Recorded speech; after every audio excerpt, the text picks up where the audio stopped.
Hello and welcome back to Crafted Reality, a podcast by Yellow Brick. In this episode, we talk about setting up Yellow Brick, our hopes for the future, and some projects that are soon to be released. We hope you enjoy.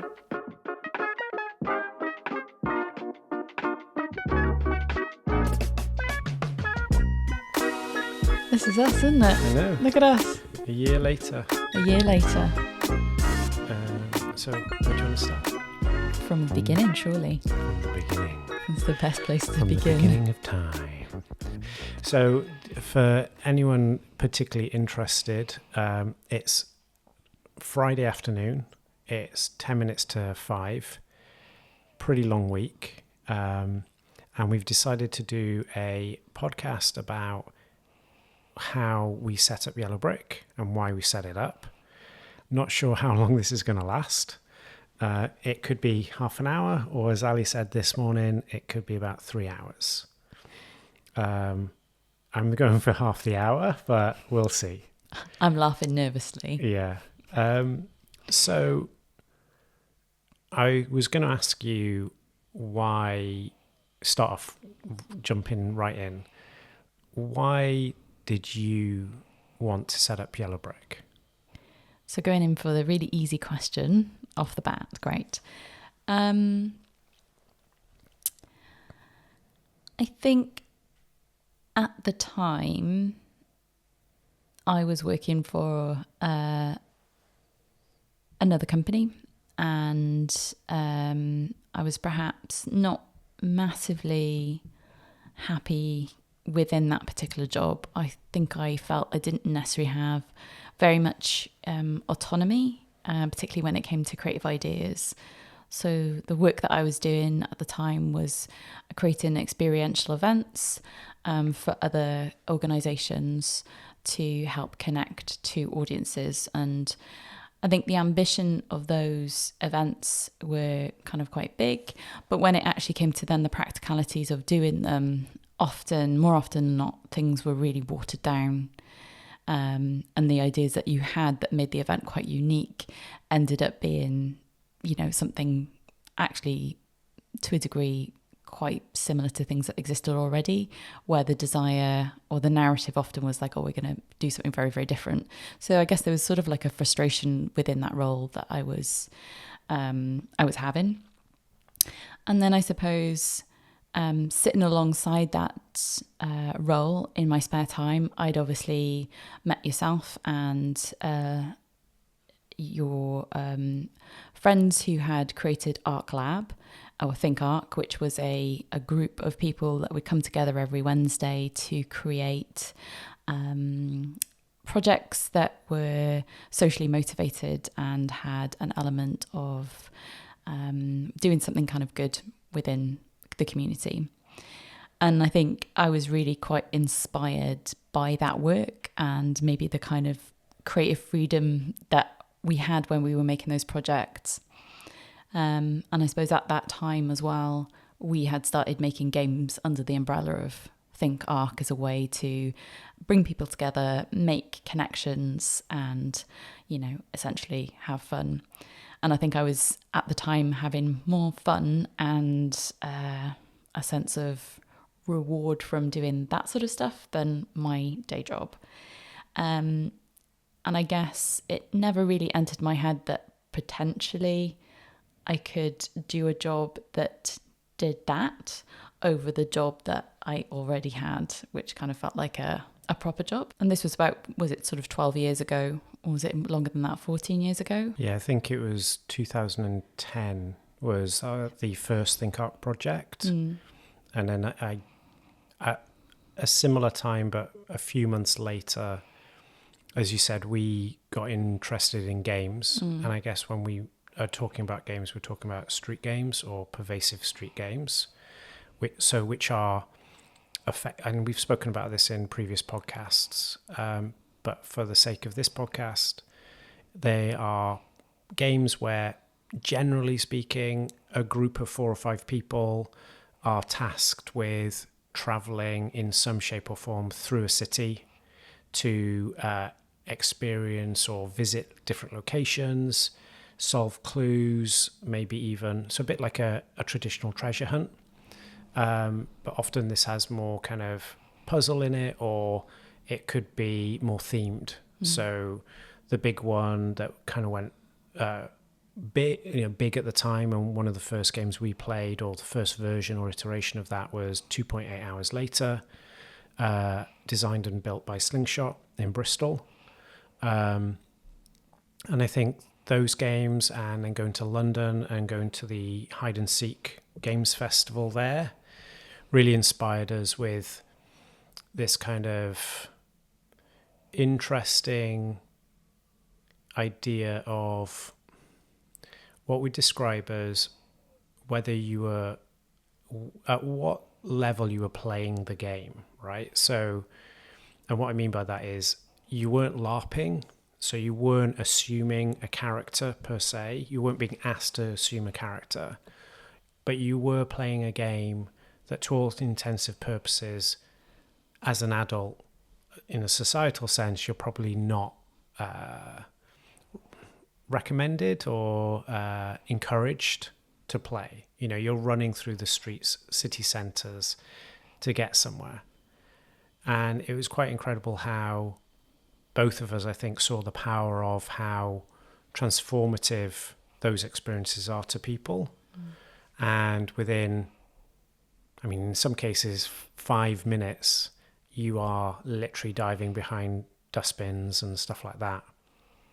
So I guess that energy, if you like, came from these kind of games, and we wanted to see if we could make some games, and we also wanted to play more of those games. I guess as well, there's this kind of overriding kind of almost like desire to try and share, for me at least, like the power of those games with everyone. Like I felt that's maybe a big part of why I wanted to help set Yellow Brick up, because I kind of felt people should just play more of these games or be put in these experiences, because those 4 or 5 people in those teams didn't necessarily know each other. And you definitely got the sense of, after an hour of play or an hour and a half of play, or, you know, a day of games, you'd met people and become friends with them, or at least been able to kind of share a really vivid and vital experience with them that was so different to anything else. Like you've got a theatre background, you've done, like, I guess what we describe as traditional theatre on a stage, you've done improv, and you've done levels of participation. But those games just took it to a totally different level. And as we've said before, they transformed cityscapes.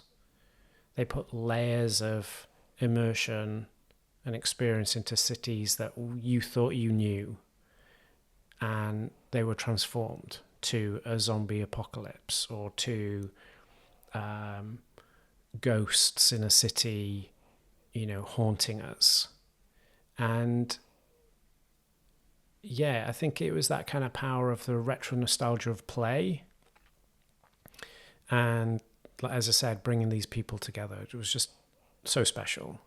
We set up Yellow Brick, and obviously you said you were kind of wanting to do it because of to improve, I guess, control. Yeah, I think kind of creatively,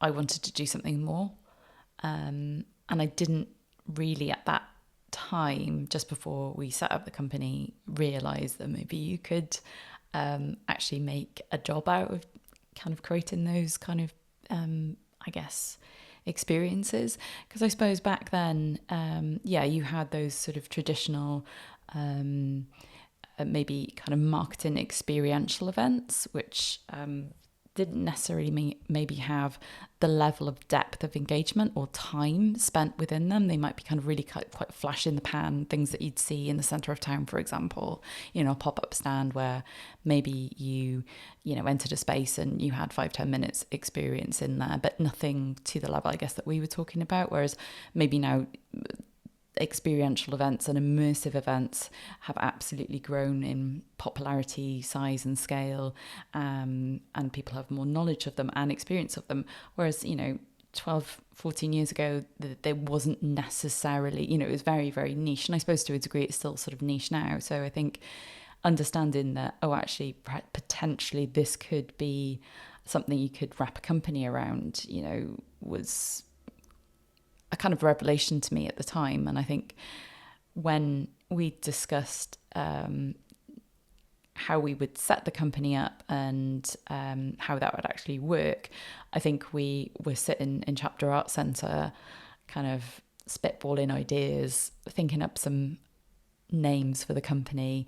And I think we sort of said to each other, well, look, we'll give it a year because we just don't know if this is going to work. We'll give it a year, see what happens, and kind of go from there. So it was definitely something that was unknown whether this would even could be a thing, which was kind of quite scary, really. I was going to leave a very well-paid job to basically plunge back into essentially almost being a kind of freelancer again and starting from the beginning.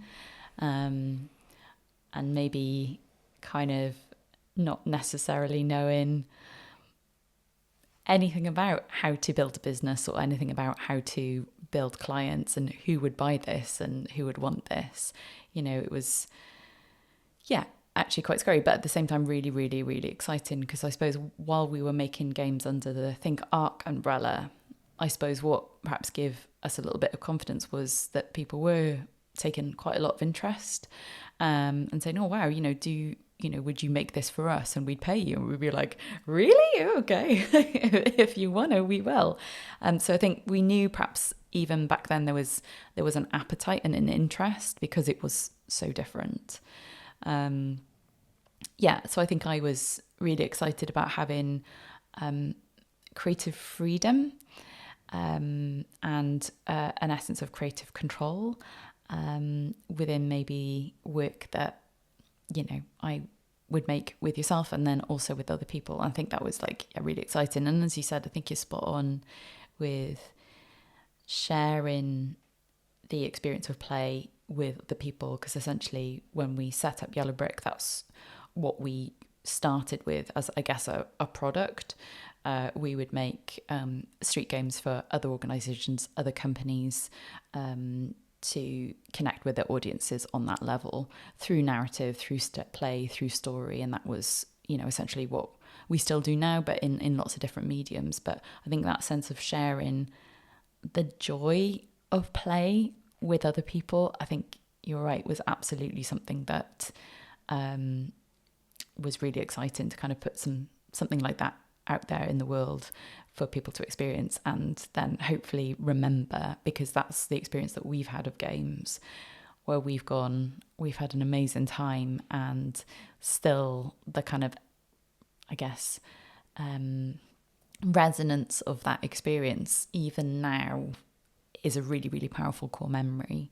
So I think having that opportunity to do that was kind of being in quite a privileged position to be able to do. And can you kind of remember the structure or the idea of how we were going to structure Yellow Brick in terms of financially? And I guess maybe explain a little bit as to why we were thinking that. Yeah, so back in this Chapter Art Centre conversation, when we were talking about names and talking about how is this actually going to work, I think we at that really early on conception stage had made the decision to create a company that sort of existed in two realms. So one, that we would absolutely seek clients that would pay us money to create experiences and create products or services. And that could be experiences, that could be workshops, that might be even consultation. So that kind of structure on one side of the company. And then the other side, then looking at how we could, I guess as artists, begin to develop our craft and hone our craft.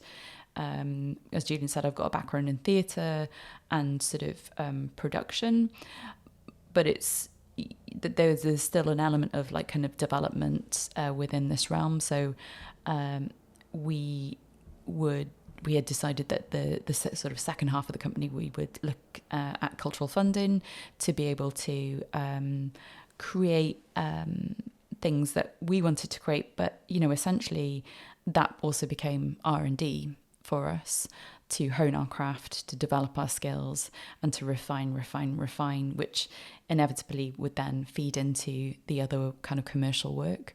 So yeah, a cultural commercial model of kind of half and half, with a view to be a sustainable company so that we could not rely on cultural funding, because I think it was really important for us to be a sustainable entity. So that we had that sort of longevity in the future. So we weren't always beholden to, again, having to seek cultural funding to be able to, fund the company or fund the activities that we did. So I think that was, really clear cut at the beginning. That's our aim: 50% commercial, 50% cultural funding, and then hopefully tip the balance into more commercial work and rely less on that cultural funding, rather than be, I guess, an arts organisation. Yeah.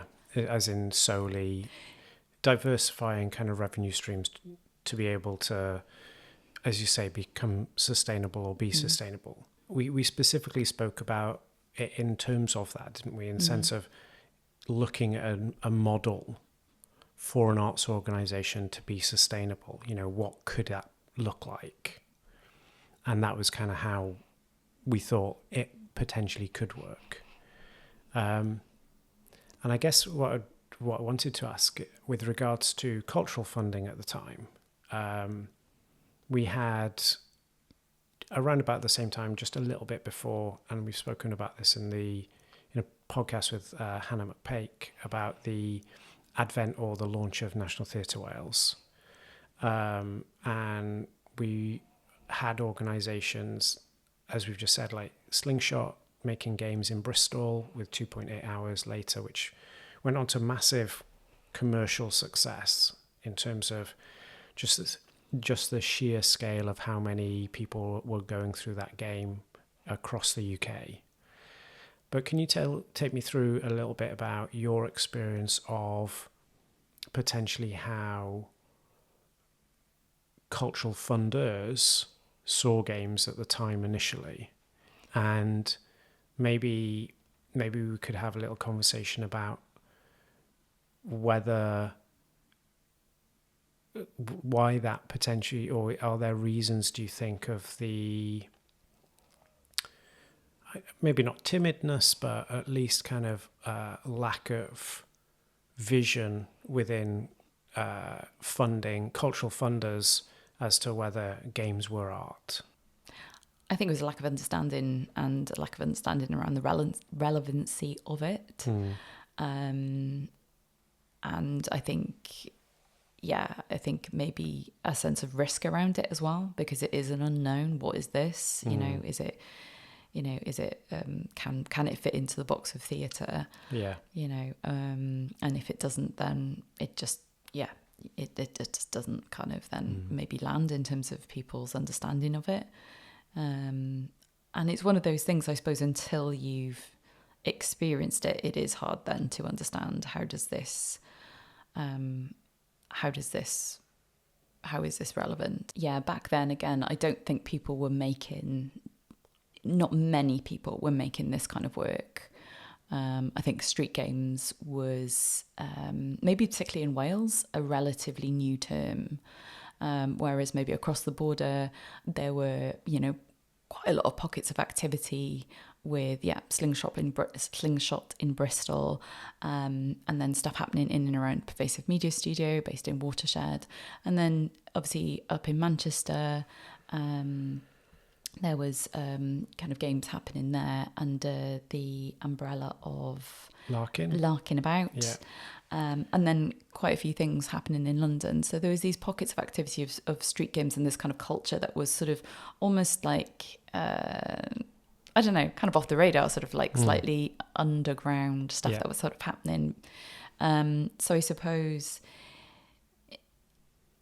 games for maybe cultural funders perhaps just didn't fit into any of the boxes that they had on their palette. You know, you've got theatre, you've got film, you've got literature, and I guess where does games sort of fit within that? And I suppose when you say the word games, you either think of video games or perhaps you think of board games.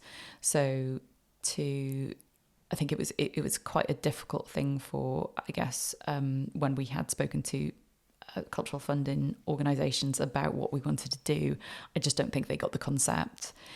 So unless you kind of mentioned the word theatre or you mentioned the word, I don't know,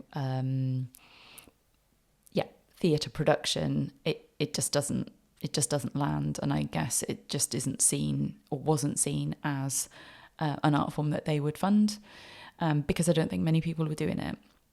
It's something that I guess we just then had to run with ourselves.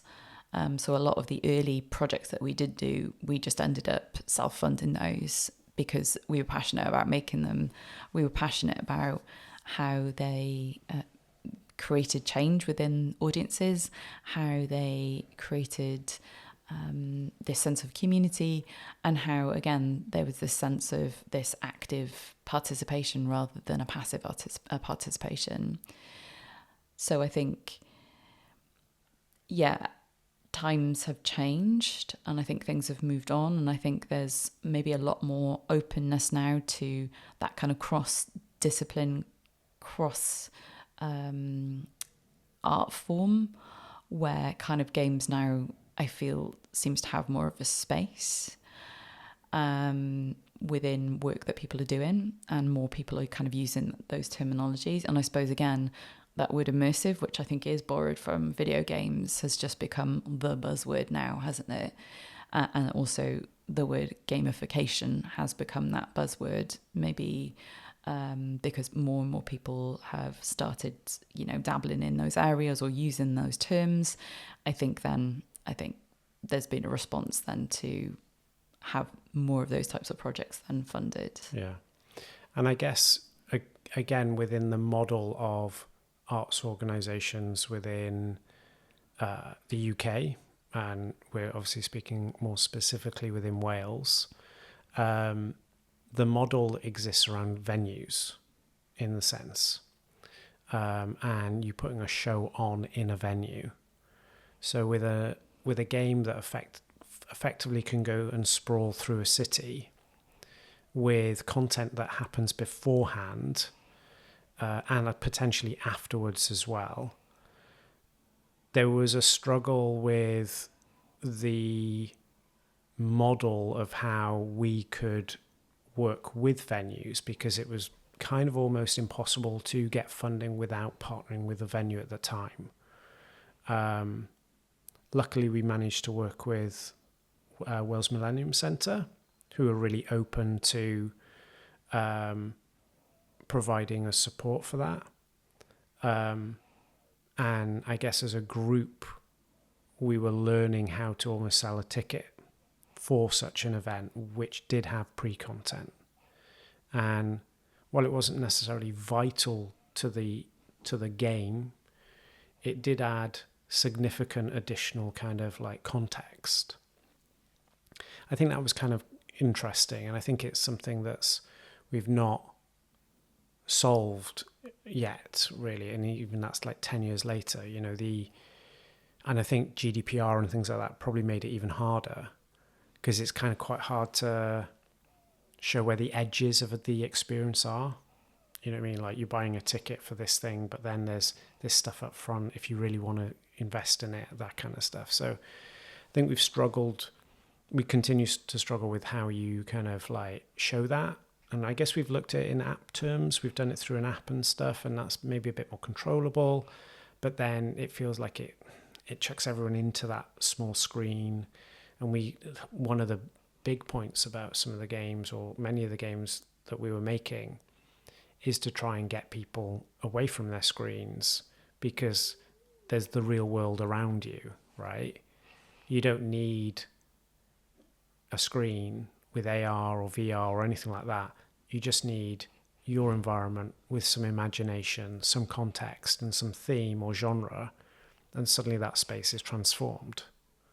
And as you were saying then, that layer of immersion is your head storytelling it for you and playing. You know, storytelling, playing being absolutely intertwined together. So in terms of that 50% model, just over 10 years now, do you think it's worked? Do you think it's been successful? I mean, we're still here. Yeah. The first year of, I guess, beginning any business is hard, right? And it took a really long time to begin to build a portfolio, because I guess the company's new. I'm relatively unknown outside of maybe, the theatre scene at the time.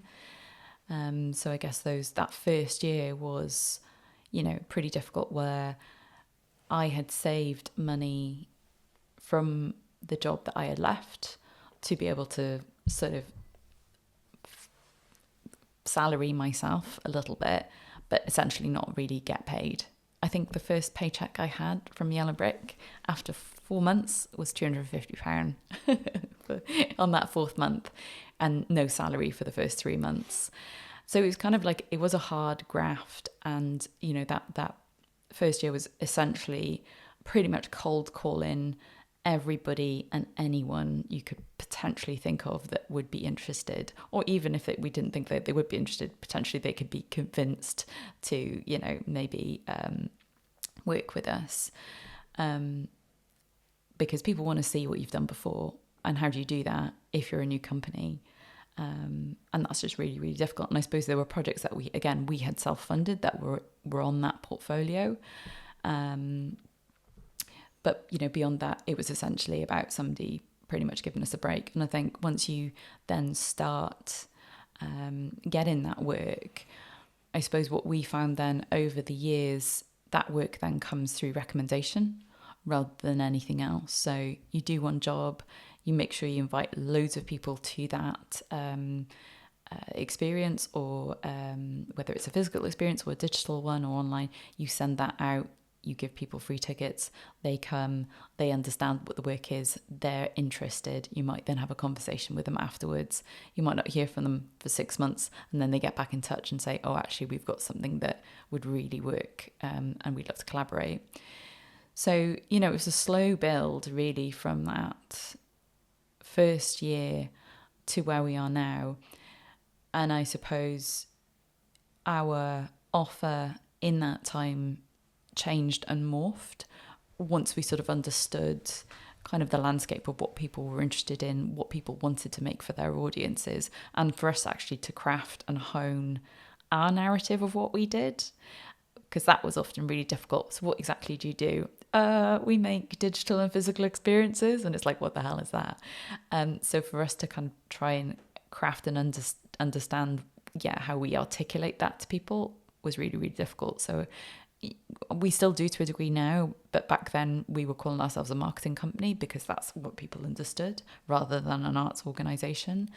But our offer being the experience of an audience being at the core of that, around play and storytelling, so we can help other people connect to new or existing audiences through those mediums.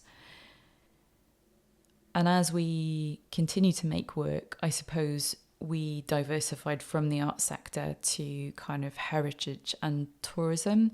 That seemed a kind of natural, sector to move into, because there's really rich, cultural stories that are to be told, and people, within the heritage sector are interested in how, those stories can come to life. And I suppose our offering to them was, we can help you get audiences to embody those stories, and to find playful spaces within those stories that hopefully will engage. So I think, over those early years, we did see kind of an increase in the commercial side of the company. And I think we got to a point where, actually there was almost a tipping point where I think we were getting to the point where I think, yes, that model was successful. And then I think COVID happened. Yeah. I was just about to say that the model was absolutely beginning to work. And I would definitely say at some points, the maybe 2017, 18, 19, where actually there was a tipping point where absolutely we were a sustainable organisation. We didn't really rely very much on cultural funding. Those projects were very much our passion projects that we really wanted to do, that there was no other way to be able to make them. But yeah, then COVID happened, and I think that became a bit of a turning point then in terms of where we are now. Yeah. And I think it on a number of levels, in the sense that audiences have changed. Absolutely. And I think more fundamentally, people within organizations that we had created relationships with were no longer there. Yeah. Big organizations had been impacted just like smaller organizations. And when everyone came out of hibernation, if you like, there was no one there that you'd kind of formed a relationship with, and they were very much still working out what this new version of an experience or marketing or, like you say, piece or product or service was to them. It's an interesting one. And I think in some respects, the model of, being sustainable is a sensible one. But then I think it also has its disadvantages in terms of maybe building your own audience. So in the early days, when we were having to make a lot of our own work because we were trying to build a portfolio, and also maybe creating projects that we wanted to create, to be able to inform what our work looked like and felt like, and was tangible for people, and was a sort of showcase for us to invite people to. We were building a Yellow Brick audience because people were coming to go to a Yellow Brick event. So actually, in the early days, I would say we had a really strong community of people that were really interested in the work and the work that we were making for them, for our audiences, not for another organisation that had an agenda or had, a specific kind of narrative that they wanted to tell. It was our own work, our own narratives that we wanted to explore and share. And I suppose once you start making work for other people, that changes. Yeah. And then the more work we made for other people, I think the less we served the community that we had began to grow with in those early years. The first 5 to 6 years, maybe a little bit more. It kind of felt like they didn't necessarily move over to integrate or get involved with those projects, whether that's because of the tone, the presentation, or the type of event or experience that it was, I or guess, the label of a venue or another organisation on it. I guess there's just the fact that some of those projects weren't open to them. You know, they're not public. Not all of those are public. You know, there's consultations in there. There's away days for organisations, those kind of things, which there's no opportunity for existing audience to come and experience that. So, yeah, like you say, the hours spent on those things and detract from the hours not spent on our current audience. So I guess that then neatly, good segue. I don't know if I answered your question. No, I think you did. I think neatly and good segue into thinking about the future and thinking about whether there are ways that the structure needs to change, or the way that Yellow Brick kind of moves forward needs to change. And I thought it would be a good moment to talk, or you could maybe take us through the idea of diversifying the offer slightly, and maybe almost like revisiting our roots, if you like, a little bit by making our own content in the form of the field. Yeah, so I think when we've come out of COVID, I think that, as you'd said, the landscape has changed in terms of audience, in terms of those commercial opportunities, because I think one of the things, or one of the ways in which the organisations that we did work with, I guess by default, are somehow culturally funded. So if we were working with arts organisations, you know, you're just tracing back to essentially that same pot of money. And then I suppose tourism and heritage, you know, it's sort of kind of to a degree part of that ecosystem of funding sources. And I guess the first budgets to go are often the community outreach budgets or the marketing budgets. So I guess where we've come to now in terms of a reset, really, almost after COVID, is to kind of tap back into almost the beginnings of you know, where we started. How do we actually start creating a community again around the company, creating offerings that speak to that community particularly, so that we can begin to build an audience again in that way, to weirdly be sustainable. And kind of I suppose relevant, and also go back to making work that we really want to make. So I think the future palette of work that we're interested in making now is very similar to the work that we started back in 2010. So the stuff that I guess we've got coming up is an audio mystery that we've been working on for a few years on and off, but sort of did have the last year had time to be able to really put our efforts into that. And that's going to be coming out in October this year, and released on audio platforms such as Spotify and Apple and anywhere you get your podcasts. And obviously we've started making this podcast as well. We started making this podcast as well, again, as a way to kind of create some content that hopefully is of interest to people. And I guess it's sort of free content as well that is a different kind of value transaction to maybe like a paid ticket. So that creating content for people in that way to begin to build that audience, and that kind of following that we had all that time ago that we've kind of disconnected from. So yeah, it's kind of almost feels like we're starting again. Which again is equal parts scary and equal parts exciting, because you have that freedom, you have that sense of freedom once more, where actually anything is possible.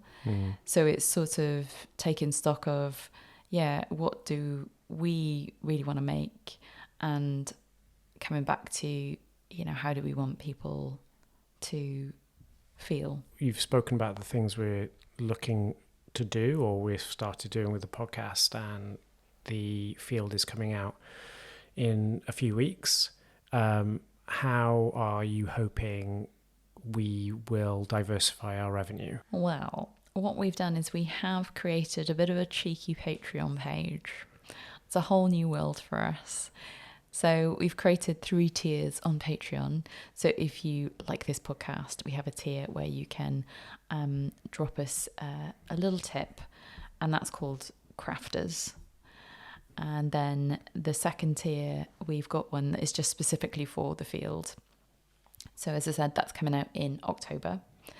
And if you like that and you want to hear more, we're hoping to begin to raise some funds to be able to create season 2. Yeah. And on that tier, you're going to get lots of extra content. So behind the scenes stuff, extra snippets that aren't going to be on the main platforms, distribution platforms, some visual content. So yeah, that's going to be quite fun. So that's called The Fielders. And then if you like both, because you might really like the podcast and you might really like the field, and you kind of go, how can I give to both? Well, you can. Well, you can. And this is called the Crafty Fielders. It's just stunning name there. I know. Stunning name. And that's a slightly discounted rate to Combine both of them. So yeah, if you want to show the love or you want to show a little bit of support, you can donate to our Patreon, which we'll pop in the show notes. And every little helps, and we would thank you very much for your support. Yeah, it would be much appreciated. And again, I think as Allie has said, and we said earlier, we're just trying things out. I mean, I think we are very much in a phase where we don't know what the future is like. I think we would like to move forward to make new stuff. That kind of means, in terms of some of the modelling we're looking at, that a lot of our work, or a bit of our work, has to be digital. So in the sense of this podcast being digital and I guess digital in distribution, not necessarily in like output, but by default then has to be digitalized, if that makes sense. Because we do, such as a Patreon, we do need that kind of ability to share some form of content or product to people to consume, for them to then Patreon us, if that makes sense. So that's a part of it. So I guess it's gone from 50-50, if you like, to like now thirds is maybe the idea, you know. So we've got this bit, see how that goes. We've then got our own work. Not that the field and the podcast isn't our own work, but maybe more kind of physical, more live work, and then, you know, commercial work as well. So yeah, I think it's exciting. I think it's kind of unknown territory. Yeah, it's an unknown pathway, but we are willing to take it. Definitely looking forward to exploring it and seeing how it goes. I think it's like a really interesting, it's really interesting research to see how you build audiences. Yeah. And what works and what doesn't work, and just understanding how and why certain things, you know, resonate and others just don't. And understanding how and where people find things to go to, and then what are the barriers stopping people going to those things. Yeah. And is that time? Is that money? Is that appetite? Does sitting on the couch looking at, I don't know, reruns of Gilmore Girls more appealing than actually going out and playing a street game? Maybe it is. Yeah.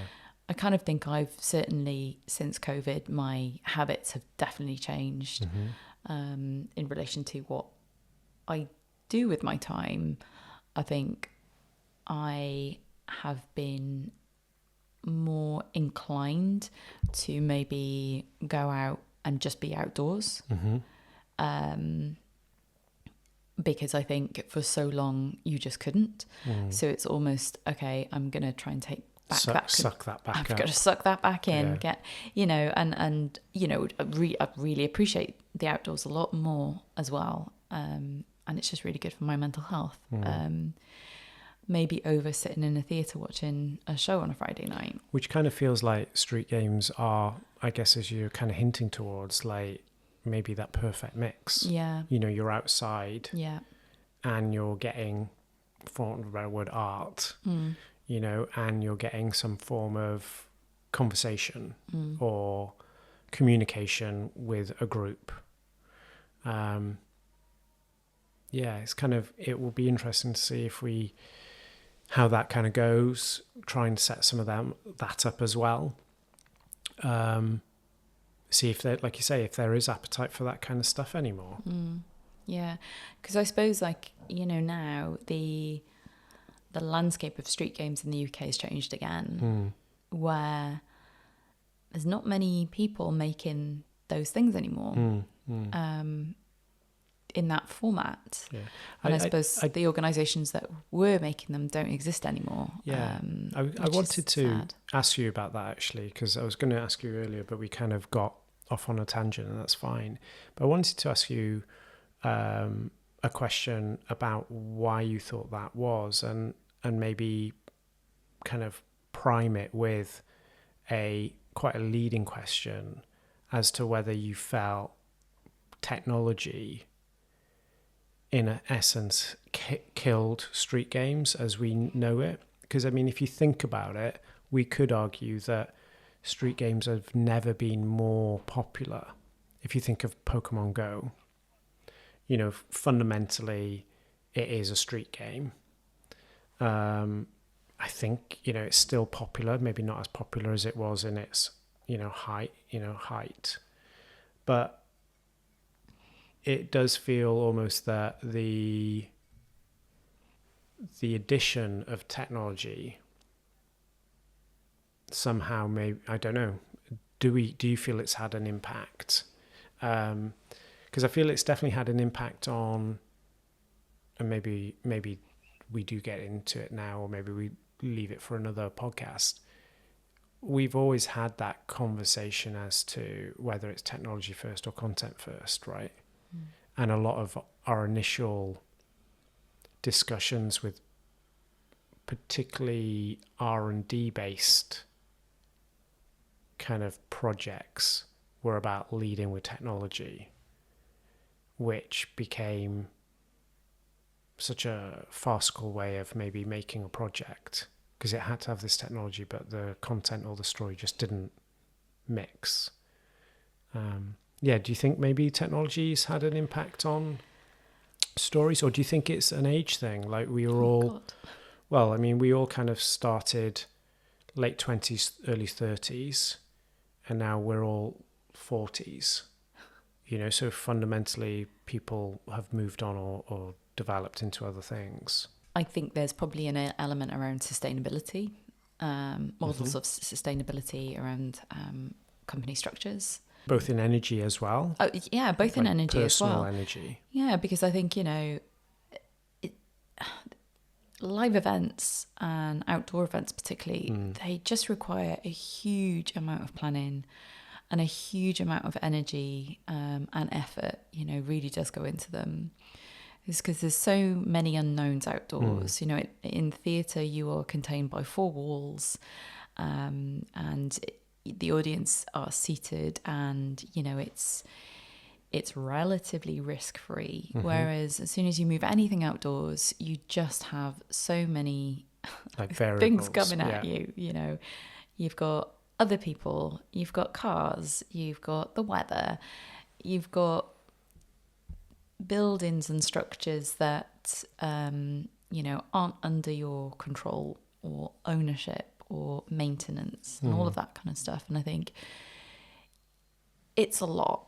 Keeping things relatively affordable for audiences in terms of ticket prices versus the cost of putting those events on, I think they are always really, really, really hard to...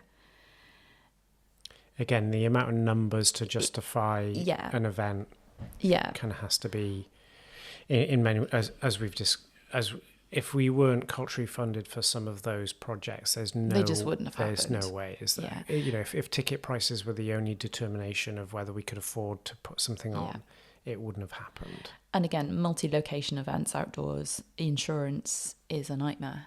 You know, it's an absolute nightmare and really expensive. Yeah. So I think, you know, all of that,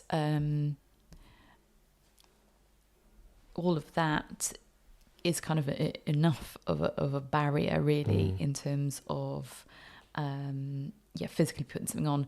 Whereas I suppose what technology is allowed is, let's say Pokemon Go. I know they're not comparable in terms of like budget but let's say you've got a sense of control of when you do that.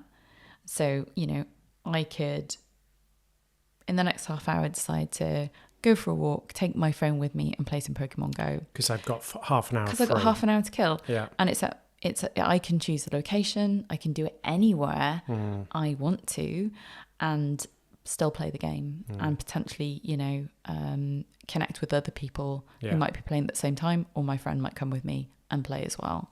So there's that sense of convenience that digital has afforded within those similar structures of, you know, street game. You're playing something in an urban environment, but you can convene at your own leisure in terms of when and where you do it. And I think other digital experiences, you know, there was at one point, and I suppose this still is, there was a kind of massive influx of experiences that would happen in rotation across cities. So kind of often sort of scavenger hunt-esque events, or kind of like whodunits, where you could pretty much do them either at any time or maybe do them within the kind of the space of a week, which maybe had a bit more flexibility than maybe a event that started at 6 and ended at 8. Yeah, because we did that one in Cardiff, the Smurf one, went for our quarterly. Yeah. And again, you buy it and you can do it any time. Yeah, you do it any time. So I think there's it's coming back to like audiences' behaviours and audiences, I guess, change in habits, where I think in many ways convenience kind of on demand has kind of and almost, on demand sort of overrides quite a lot of things, and kind of is key in some of the decisions that I think you know I'm certainly making as a consumer. How does it fit in with my life, rather than I have to be at a location at a certain time and spend X amount of time doing that, and maybe that just doesn't work for some people now as much as it did before. That's really, because I've never really thought about that until within relation to the project that we're looking at the moment, which is a combination of food and conversation. And I've just realised one of the reasons, and maybe this was obvious to you, but that is different in a restaurant, because you can always go at any time. I mean, technically, I suppose you can always go out of a theatre piece. No, but you can't. But no, as in you can go to a restaurant at any time. Oh, I see what you mean. I thought you said like leaving because I'm hating it. So you can. So that is convenient. Whereas the theatre piece is only at the time the theatre piece is. Yeah. So you know we were having that conversation of why they're full. Well, it's because they chose the time. Yeah. Whereas the theatre piece is literally when the theatre piece is. Yeah. I'd never quite put those two together until you kind of said that. That's kind of interesting. And again, the digital affordance of on demand of the Smurf game or Pokemon Go is kind of, maybe it's more important, not more important than we thought, but maybe it's important. Because that's how we are navigating a lot of our entertainment now. All content is, very little is live, right? Yeah. So, you know, you've got reams of content on Netflix, You've got reams of content on Spotify. And you can, at your leisure, watch that at any time. Where, you know, I'm going to sound really old. Gone are the days where you had 5 channels and you'd come home from school and you'd pop your neighbours on and then you'd switch to Home and Away because you had to watch it there and then. Yeah. There was no, you know, on demand. So you showed up, you know, absolutely. Or again, with films, you know, film on 8 o'clock, you'd look at your radio times and you go, well, you're kind of almost like planning your evening around this schedule. Otherwise you'll miss it.